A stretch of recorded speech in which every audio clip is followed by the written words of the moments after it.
good. Slide it under your chin. Pretty boring week for you. You don't have much to worry about this week at Tech, do you? Nah, I got a lot to worry about. Just doing my job, doing my winning living out there, and try to find a way to get a win. Seems like the offenses are taking shots at you and Kevin White. They know you play a lot of man out there. Do you look forward to that challenge every week, or and you know every snap? You know it might be you and one Yeah, I of the mean, guys. as a corner, you gotta be ready. You can't fall asleep. You know, once you fall asleep, and that's the time when you get bombed on. So, Kevin and I have been practicing really well these last few weeks, and we're ready for the challenge. With the history y'all have, is this as much of a rivalry as y'all have in the Big 12 with the young time y'all have had in the conference? Nah, I mean, this is just another game on the schedule. We're excited. The first Big 12 game. We're just ready for Thursday night. No bad blood or anything between them? Now, has Coach instructed y'all to say that? Oh, no. I can't worry about a team 5 weeks from now, you know, compared to what's going to be happening on Thursday. So I'm sure for this game. How big of a challenge is it going up against an offense like this? Their tempo is pretty fast, so I mean, we prepared for it, you know, in 2 days and these last 3 days before, so I mean, we're going to be excited. What kind of problems can Eric Ward and Marquez present to you guys as far as? They're good receivers. I mean, Marquez is pretty fast, and Eric Ward's a physical guy. I'll be manned up with him, and KY will be on Marquez, so we're going to be ready for it. Last year, y'all didn't see Jason Verrett, and he's had a pretty good year so far. I mean, is that something y'all been watching on film? Yeah, too? I mean, in practice, you know, we pretty much had some of the big scout team guys. You know, that way we could see a big body in practice, and so we're going to be ready for it. He's a pretty good receiver. They do a lot of stuff behind the line of scrimmage with the throwing, and they work the wide side. Is that almost like defending a run for you as far as having to, if it's not your guy that's getting the ball?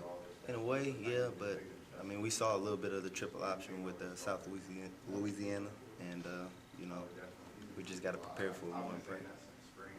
Brian Bennett was a pretty good quarterback, pretty mobile guy. Didn't throw it necessarily great, but was that good to play against a guy like that the week before you go up against Tech? Yeah.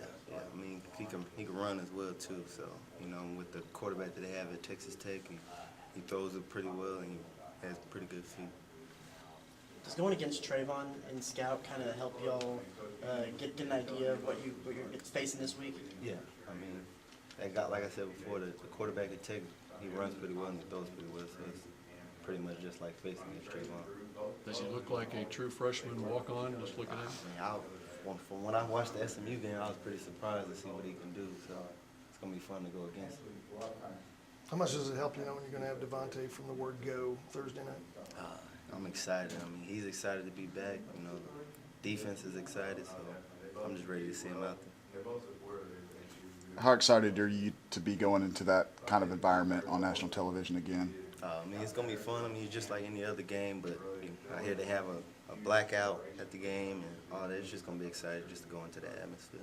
So Joey was saying you really can't focus on the noise and you just kind of drown it out. Is that what you guys talked about all week? If you worry about the crowd, then that's where you lose focus on the football field. So once you get out there, you're gonna hear it. But when I zone in, I pretty much don't pay attention to the crowd. There was so much hype off-season, preseason leading into the LSU game because it's LSU. But you kind of look at this as being even more important than the LSU game. Yeah, of course, it's the conference game.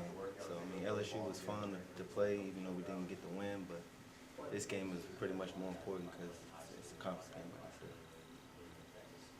What about Trayvon as a leader on this team, even though you're on the defensive side of the ball? He seems to have grown tremendously just because he has a year under his belt, and sorry to hear what happened to Casey, but I'm excited just to see what Trayvon can do because last year he didn't get the win playing against his team at the triple overtime, but I'm sure he's gonna be ready to go in.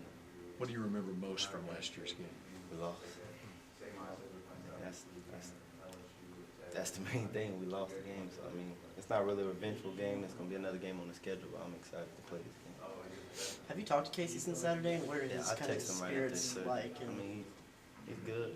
I mean, he's pretty upset. I mean, we're all upset, but got to move forward. I mean, things like that happen.